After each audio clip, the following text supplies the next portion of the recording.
Perusahaan daerah parkir Makassar Raya membagikan seragam dan tanda pengenal baru pada jukir resmi yang terdata di PD Parkir.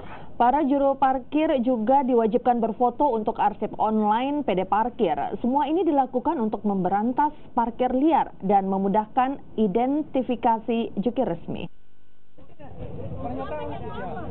Pembagian seragam baru dilakukan di halaman kantor PD Parkir Makassar Raya di Jalan Hati Mulia, Makassar. Petugas mengidentifikasi juru parkir resmi dengan mencocokkan data dan KTP juru parkir.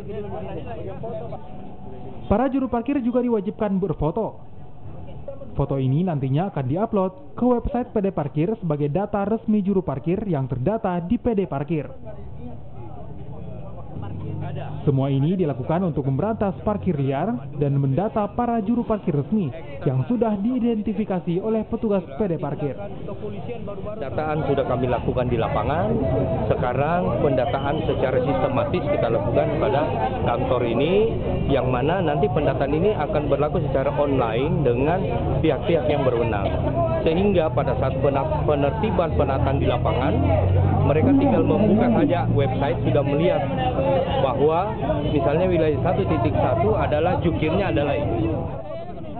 Tak hanya petugas, para juru parkir juga menyambut baik upaya penertiban dan identifikasi juru parkir resmi agar tidak ada lagi juru parkir liar. Dipakai tugas ini, bajunya PD Parkir. Apalagi Pak selain baju? Memang kita mau dikasih belum jadi. Tapi sudah foto tadi Pak? Sudah. Dengan adanya ada atribut seperti ini Pak, sebagai jukir bagaimana? Ya bagus juga karena kita ditahu selagi tukang parkir yang resmi. Parkir kerap menjadi masalah bagi warga Kota Makassar. Banyaknya juru parkir liar dan tidak adanya atribut resmi membuat warga kesulitan mengidentifikasi juru parkir resmi. Dari PD Parkir, pembagian seragam dan sistem online ini dipastikan bisa membantu PD Parkir menertibkan juru parkir tak resmi yang selama ini meresahkan warga Kota Makassar. Nila Rustam, Kompas TV, Makassar.